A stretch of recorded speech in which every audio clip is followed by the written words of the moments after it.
نحمده ونصلي على رسوله الكريم اما بعد فاعوذ بالله من الشيطان الرجيم بسم الله الرحمن الرحيم رب اشرح لي صدري ويسر لي امري واحلل عقدة من لساني يفقهوا قولي رب زدني علما اللهم فقهنا في الدين اللهم إنا نسألك حبك وحب من يحبك والعمل الذي يبلغنا حبك اللهم ارزقنا اخلاص الہی آمین۔ لیسن نمبر 89 سورۃ الاعراف آیت نمبر 1 سے لے کر 25 تک۔ اس لیسن کو ہم نے آیت نمبر 18 تک کمپلیٹ کر لیا ہے، آگے سے شروع کریں گے۔ اللہ سبحانہ تعالیٰ فرماتے ہیں وَيَا آدَمُ اور اے آدم اسکن رہو انتا تم وزوجک اور تمہاری بیوی الجنت جنت میں۔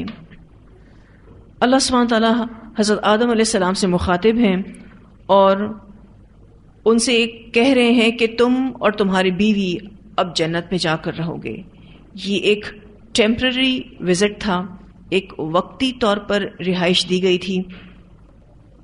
اسکن کا جو لفظ ہے یہاں پر، یہ لفظ سکنا سے ہے۔ اسکن میں انتا کا معنی بھی کیا جاتا ہے، لیکن آپ یہاں دیکھ رہے ہیں کہ انتا الگ سے دیا ہوا ہے، اسکن انتا، یہ تاکید کے لیے آیا ہے۔ وَيَا آدَمُ اور اے آدم اسکن انتا رہو تم وزوجک اور تمہاری بیوی الجنت جنت میں۔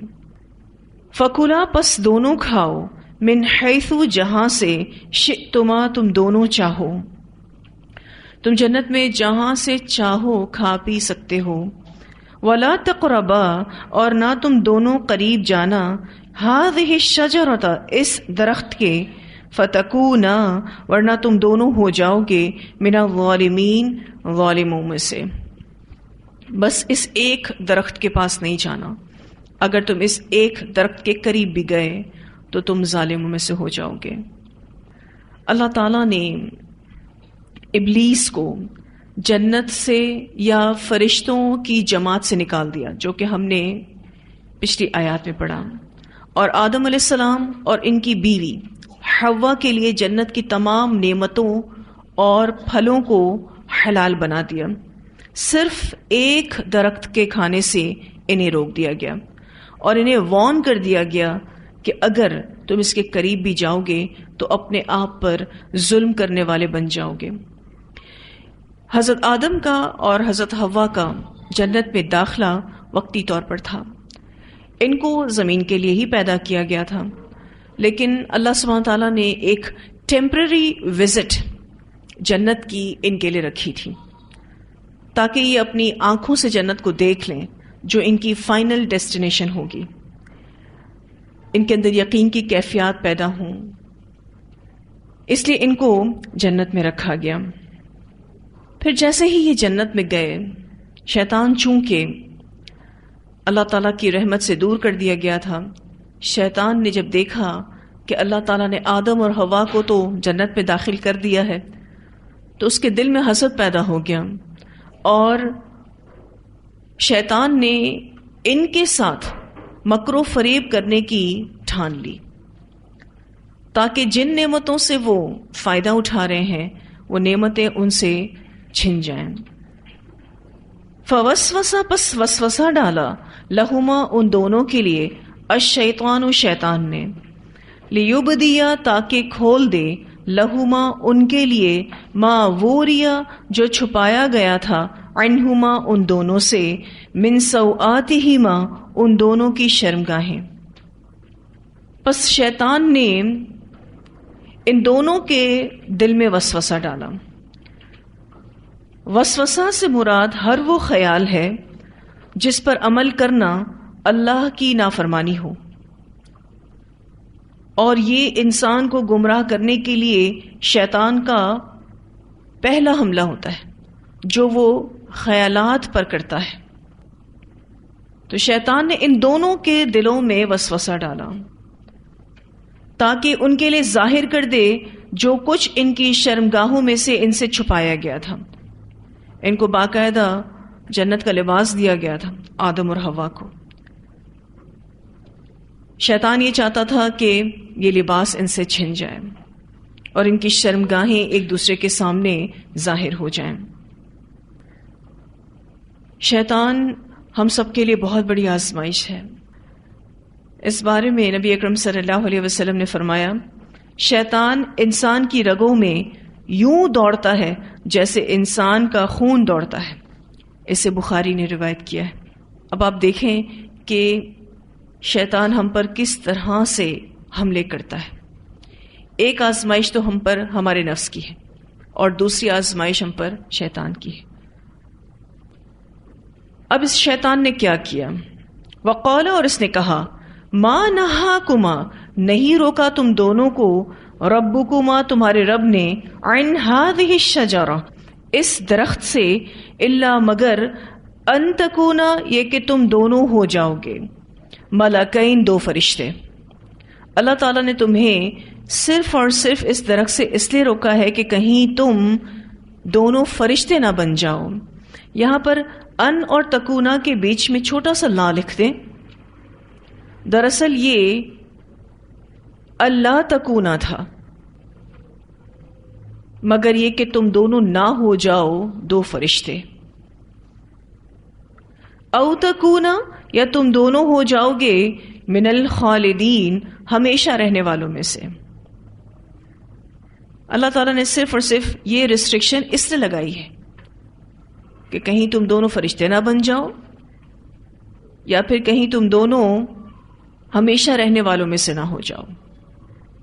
شیطان کا وسوسہ دیکھیں کہ اس نے آدم کو کیا کہا.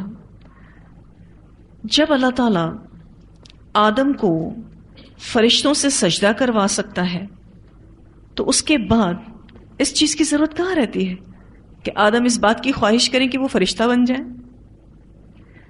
سوچنے والی بات ہے نا. اللہ تعالیٰ نے حضرت آدم کو فرشتوں کے ذریعے سجدہ کروایا تو کہاں فرشتہ بننے کی خواہش کی ضرورت باقی رہتی ہے؟ اللہ تعالیٰ نے تو انسان کو تمام مخلوق سے اشرف بنایا ہے.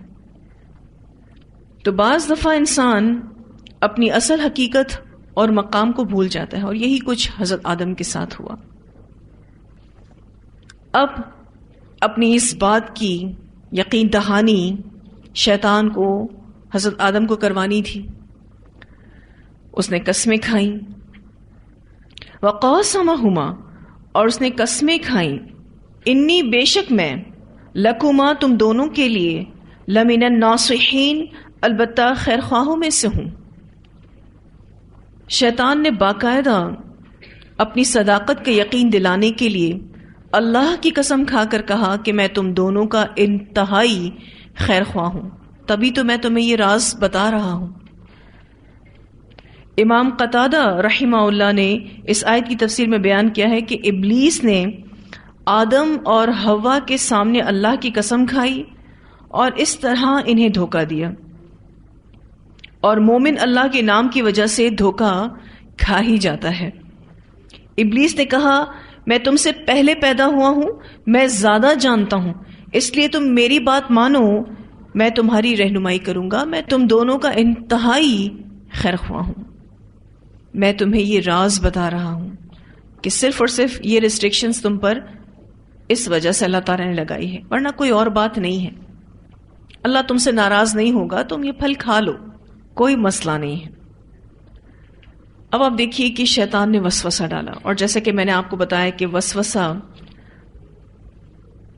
ہر وہ خیال ہے جس پر عمل کرنا اللہ کی نافرمانی ہو، انسان غلط کام کر جائے، اس کا انجام بھی برا ہو، یہ ہے شیطانی وسوسہ. اس کے برعکس ہر وہ سوچ جو آپ سے صحیح کام کروا لے، اس کا انجام بھی اچھا ہو، تو وہ الہام ہے اور وہ اللہ کی طرف سے ہوتا ہے. جب انسان سچا ہوتا ہے اس کے دل میں اللہ تعالیٰ نیکی کا الہام ڈالتے ہیں، اور نیکی کے الہام کو آپ اللہ کی طرف سے دی ہوئی توفیق بھی کہہ سکتے ہیں. نیکی کا الہام دراصل اللہ کی طرف سے دی ہوئی توفیق ہے،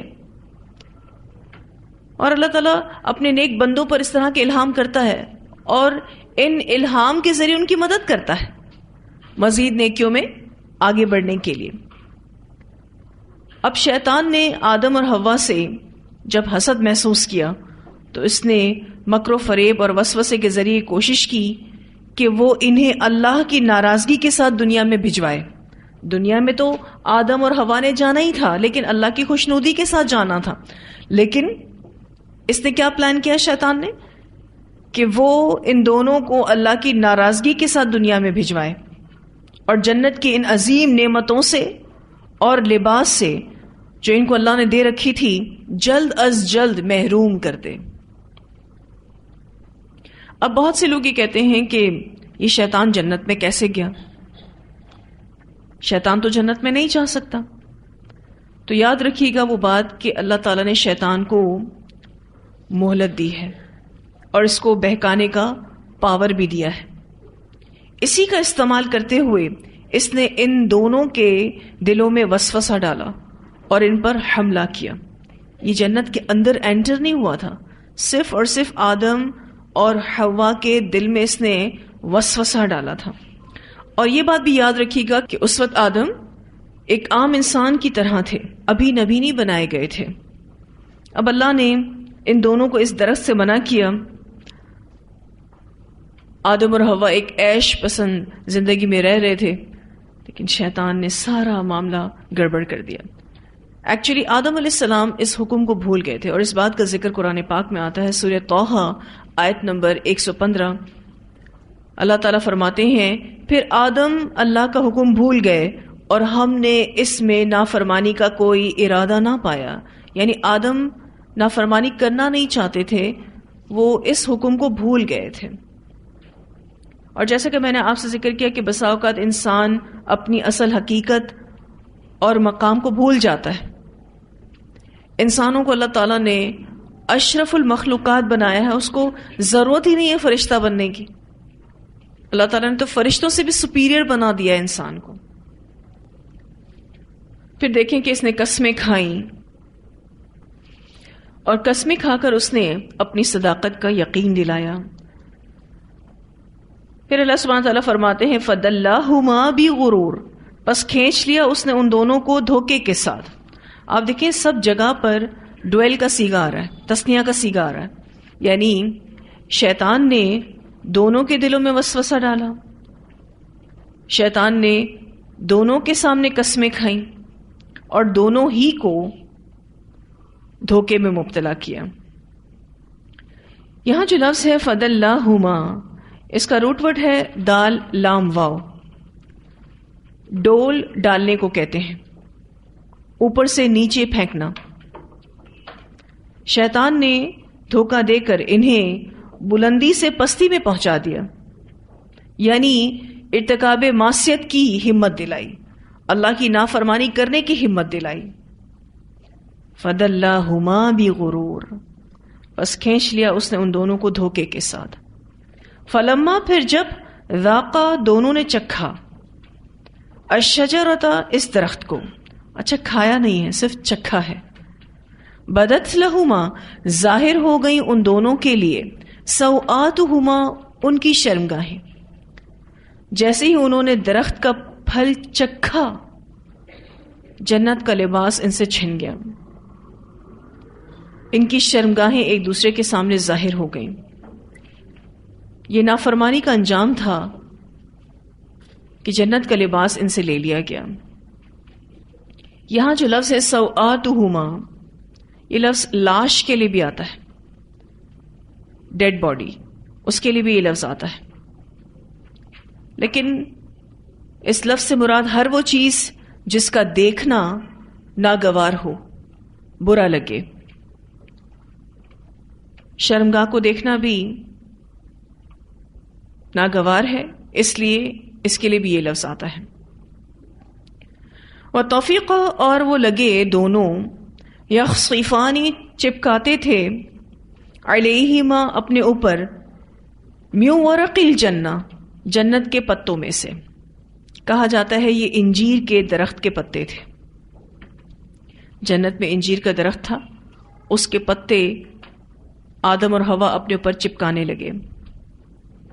اب یہاں پر آپ کو انسان کی جو فطرت ہے وہ پتہ چلتی ہے کہ اس کی فطرت میں اللہ تعالیٰ نے حیا رکھی ہے.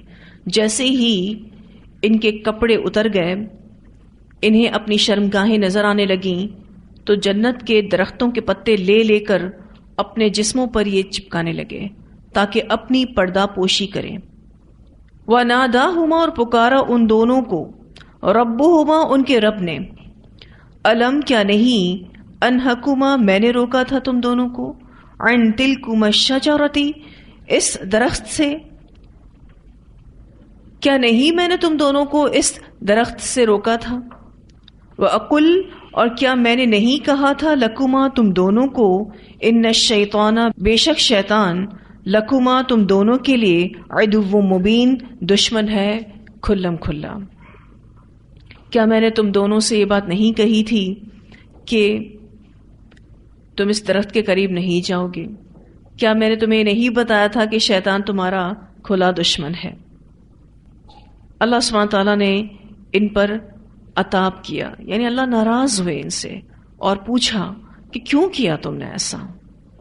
کیا تمہیں ساری باتیں بتائی نہیں گئی تھیں؟ اس وقت ان دونوں نے اللہ کے سامنے اپنی غلطی کا اعتراف کیا اور اللہ تعالیٰ نے انہیں توبہ استغفار کیسے کرنا ہے سکھایا. قولا، ان دونوں نے کہا، ربنا، اے ہمارے رب، ظلمنا، ظلم کیا ہم نے، انفسنا، اپنی جانوں پر، وَإِلَّمْ، اور اگر نہ، تغفر لنا، تو بخشے گا ہم کو، وَتَرْحَمْنَا، اور نہ رحم کرے گا ہم پر، لَنَكُونَنَّ، البتہ ہم ضرور ہو جائیں گے، من الخاسرین، نقصان اٹھانے والوں میں سے. اللہ تعالیٰ اگر آپ نے ہمیں نہ بخشا، ہم پر رحم نہ کیا، تو ہم یقیناً خسارہ پانے والوں میں سے ہو جائیں گے. آدم اور حوا نے اپنی غلطی مان لی اور اللہ نے انہیں سکھایا کہ اس طرح توبہ کرو. آپ دیکھیں تو یہاں عاجزی سے بھرپور الفاظ ہیں. یہ وہی کلمات ہیں جن کے بارے میں ہم سورۃ البقرہ میں پڑھ چکے ہیں. آیت نمبر 37 اللہ سبحانہ تعالیٰ فرماتے ہیں، فَتَلَقَّى آدَمُ مِن رَبِّهِ كَلِمَاتٍ فَتَابَ عَلَيْهِ، یعنی آدم نے اپنے رب سے کلمات سیکھ لیے اور ان کے ذریعے معافی مانگی تو اللہ نے ان کی توبہ قبول کر لی. شیطان نے دونوں کو ورگلایا تھا، دونوں اس کے بہکاوے میں آ گئے تھے اور پھر دونوں نے اللہ سے معافی مانگی اور اللہ تعالیٰ نے دونوں کو معاف کر دیا. بہت سے مذاہب میں یہ بات کی جاتی ہے کہ شیطان نے سب سے پہلے حوا کو بہکایا تھا اور پھر حضرت حوا نے حضرت آدم کو بہکایا تھا. تو قرآن اس بات کی نفی کرتا ہے کہ ایسی کوئی بات نہیں ہے. شیطان نے دونوں ہی کو ورگلایا تھا، دونوں ہی سے مسٹیک ہوئی تھی، دونوں ہی نے توبہ کی تھی اور دونوں کو ہی اللہ تعالیٰ نے معاف کیا. عبد الرزاق نے قتادہ سے روایت کیا ہے کہ حضرت آدم علیہ السلام نے عرض کی، اے اللہ، اگر میں توبہ استغفار کر لوں تو اللہ تعالیٰ نے فرمایا پھر میں تجھے جنت میں داخل کر دوں گا. اس کے برعکس ابلیس نے توبہ کے بارے میں کوئی سوال نہ کیا بلکہ یہ سوال کیا کہ اسے مہلت دی جائے، اور دونوں نے جو سوال کیا اسے پورا کر دیا گیا. یہ بات تفسیر عبد الرزاق میں آتی ہے اور تفسیر ابن کثیر میں بھی یہ بات آپ کو مل جائے گی. اب آپ دیکھیں تو حضرت آدم علیہ السلام نے اپنی غلطی کو قبول کر لیا اور اللہ تعالیٰ سے پوچھا کہ میں کیسے توبہ استغفار کر سکتا ہوں، اور اللہ تعالیٰ نے ان کو کلمات سکھایا اور انہوں نے توبہ کر لی اور اللہ تعالیٰ نے ان کو معاف بھی کر دیا. لیکن شیطان نے ایسا کچھ نہیں کیا. تو شیطان نے اللہ کی نافرمانی عمدن کی، جبکہ آدم علیہ السلام سے یہ غلطی بھول میں ہوئی. ابلیس سے باس پرس ہوئی تو اس نے اعتراف کرنے کے بجائے تکبر کیا اور اکڑ بیٹھا، اور جب آدم سے پوچھا گیا تو انہوں نے اعتراف کر لیا اور اللہ کے حضور توبہ کی.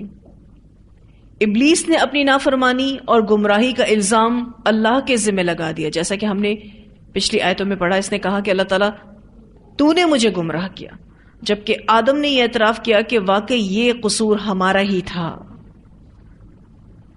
کن الفاظوں میں انہوں نے اس بات کا اظہار کیا؟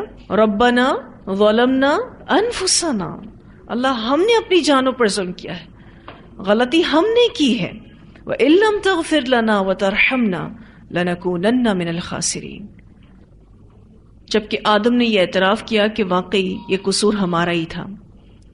ابلیس انہی جرائم کی وجہ سے بارگاہ الہی سے ہمیشہ کے لیے ملعون قرار دے دیا گیا، اللہ تعالیٰ نے اس پر لعنت کر دی، یہ اللہ کی رحمت سے دور کر دیا گیا، اور آدم اپنی غلطی کے اعتراف اور توبہ کی وجہ سے اللہ تعالیٰ کی بارگاہ میں مقرب بن گئے۔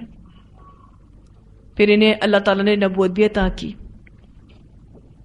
ان آیات کو پڑھتے ہوئے ایک غلط فہمی کا ازالہ بہت ضروری ہے جس میں اکثر لوگ مبتلا ہو جاتے ہیں، اور وہ یہ ہے کہ اللہ کی مشیت ہی یہی تھی کہ آدم اور حوا اور ان کی اولاد زمین میں آباد ہوں، اور شیطان ان کا دشمن بن کر آدم اور اولاد آدم کو گمراہ کرتا رہے، اور ان کے درمیان محض آرائی کا عمل جاری رہے، اور اس طرح اس دنیا کو بنی آدم کے لیے دارالامتحان بنایا جائے۔ یعنی اللہ سبحانہ تعالیٰ کی ہی یہ پلاننگ تھی۔ بہت سارے لوگ یہ سمجھتے ہیں کہ شیطان نے سجدہ نہیں کرنا تھا، یہ اللہ تعالیٰ کو پتا تھا، یہ اللہ تعالیٰ نے ہی پلان کیا تھا، نعوذ باللہ، اور اللہ تعالیٰ یہ چاہتے تھے کہ شیطان ان کا دشمن بنے، اور یہ آزمائش آدم اور آدم کی اولاد کے لیے دنیا میں رکھی جائے۔ اگر یہ اللہ کی ہی مشیت تھی تو اس میں ابلیس کا پھر کوئی قصور ہے؟ یا پھر آدم کا کوئی قصور ہے؟ نہیں۔ اگر اللہ تعالیٰ ہی کی مشیت تھی، تو اگر اللہ تعالیٰ ہی کی پلاننگ تھی تو اس میں پھر کوئی بھی قصوروار نہیں ٹھہرایا جا سکتا۔ کیوں؟ کیونکہ یہ تو اللہ اپنی مرضی سے کر رہا تھا۔ اللہ کی نافرمانی کرنے کی وجہ سے اللہ تعالیٰ نے پھر آدم علیہ السلام اور ابلیس کو کیوں قصوروار ٹھہرایا؟ اس بارے میں جو کلیریفیکیشن ہے وہ یہ ہے کہ اللہ کو کسی چیز کے نتیجے کے متعلق پیشگی علم ہونا یا اس کا علم غیب کسی انسان کو اس بات پر مجبور نہیں کرتا، کسی جن کو اس بات پر مجبور نہیں کرتا کہ وہ وہی کچھ کرے جو اللہ کے علم یا اس کی مشیت یا اس کی تقدیر میں لکھا ہے۔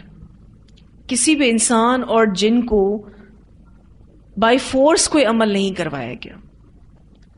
اللہ سبحانہ تعالیٰ کا علم اتنا وسیع ہے کہ اللہ تعالیٰ جانتا ہے کہ یہ بندہ کیا کرے گا، اس کا کیا نتیجہ نکلے گا، لیکن اللہ کا یہ جاننا کسی انسان کو، کسی جن کو اس بات پر مجبور نہیں کرتا یا اس بات کا پابند نہیں بناتا کہ وہ وہی کچھ کرے جو اللہ کے علم میں ہے یا اس کی تقدیر میں ہے، بلکہ اس کا مطلب یہ ہوتا ہے کہ جو کچھ انسان اپنے پورے ارادے اور اختیار سے کرتا ہے اس کا علم اللہ تعالیٰ کو پہلے سے ہی ہے۔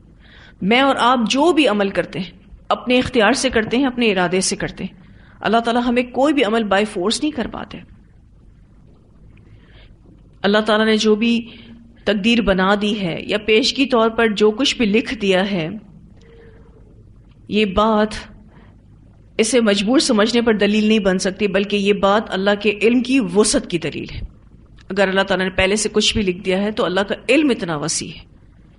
اس بات سے یہ دلیل نہیں ملتی کہ انسان کو مجبوراً کوئی عمل کروایا گیا، یعنی آدم کو مجبوراً درخت کا پھل کھلوایا گیا، ایسا تو نہیں تھا، ایسا نہیں تھا۔ آدم نے اپنے ارادے اور اختیار کے ساتھ ہی وہ کام کیا۔ اور آپ دیکھیے کہ یہ چیز کہہ دینا کہ اگر آدم پھل نہ کھاتے تو ہم سب جنت میں ہی رہتے، یہ بھی غلط ہے۔ آدم کو بنایا کس لیے گیا تھا؟ اس زمین کے لیے بنایا گیا تھا۔ آدم نے اور حوا نے آنا اس زمین پر ہی تھا، لیکن اللہ کی رضامندی کے ساتھ آنا تھا، اللہ کی ناراضگی کے ساتھ نہیں آنا تھا۔ ٹھیک ہے، اب آپ دیکھیں کہ ابلیس اور آدم کا واضح فرق آپ کو پتہ چلتا ہے ان آیات میں کہ شیطان نے کیا کیا اور حضرت آدم نے کیا کیا۔ قال فرمایا، اہبطوا اتر جاؤ، بعدکم تم میں سے بعض، لبعدن بعض کے لیے، عدوٌ دشمن ہے۔ اللہ تعالیٰ نے فرمایا تم سب اتر جاؤ، اب تم ایک دوسرے کے دشمن ہو۔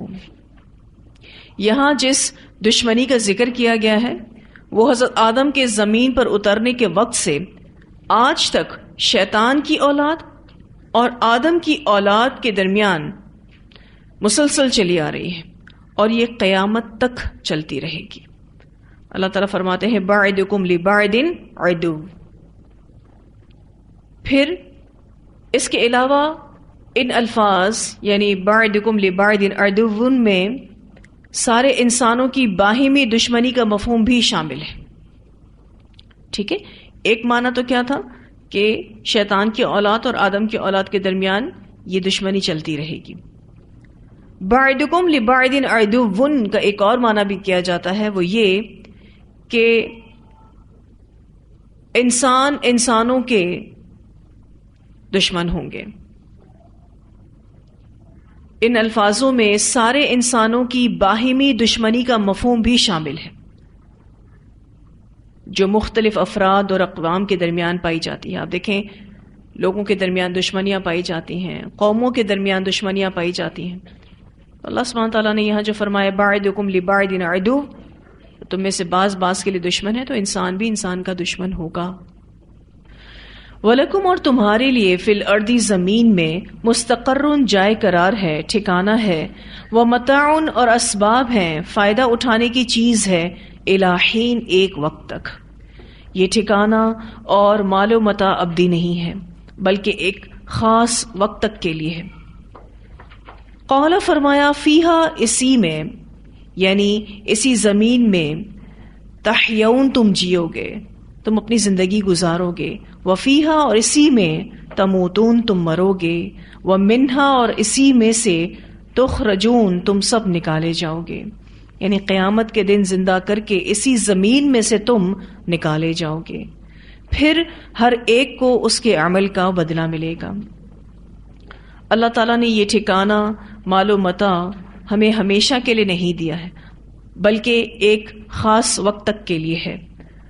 اب اس زمین پر ہی ہمیں رہنا اور بسنا ہے، اور اس زمین پر رہنے اور بسنے کے لیے جن چیزوں کی ضرورت ہے وہ چیزیں بھی ہمیں مہیا کی گئی ہیں۔ ان عارضی نعمتوں سے ہم موت تک فائدہ اٹھائیں گے۔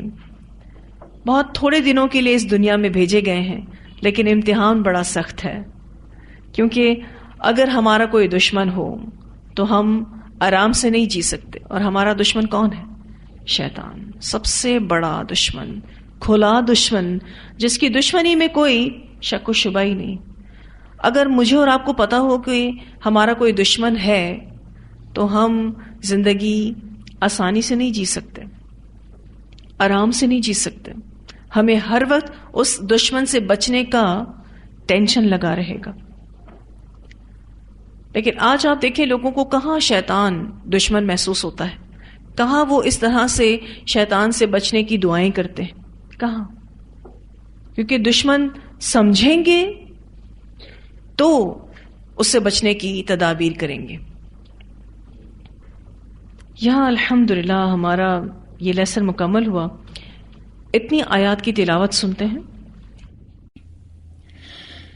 وَيَا آدَمُ اسْكُنْ أَنْتَ وَزَوْجُكَ الْجَنَّةَ فَكُلَا مِنْ حَيْثُ شِئْتُمَا وَلَا تَقْرَبَا هَٰذِهِ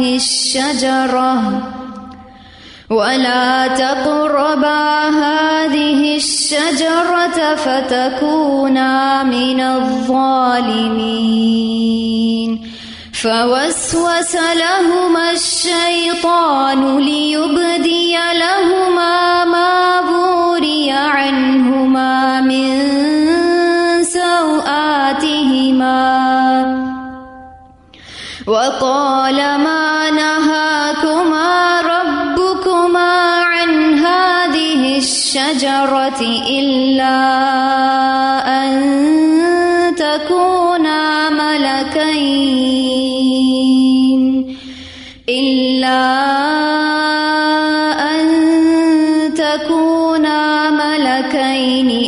تكونا من الخالدين وقاسمهما إني لكما لمن الناصحين فدلاهما بغرور فلما ذاقا الشجرة بدت لهما سوآتهما وطفقا يخصفان عليهما من ورق الجنة وناداهما ربهما ألم أنهكما عن تلكما الشجرة وأقل لكما إن الشيطان لكما عدو مبين قالا ربنا ظلمنا أنفسنا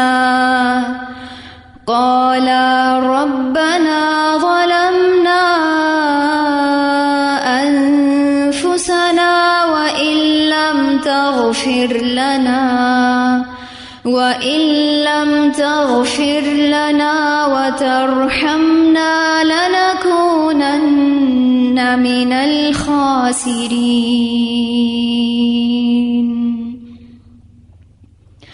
قال اهبطوا بعضكم لبعض عدو ولكم في الأرض مستقر ومتاع إلى حين قال فيها تحيون وفيها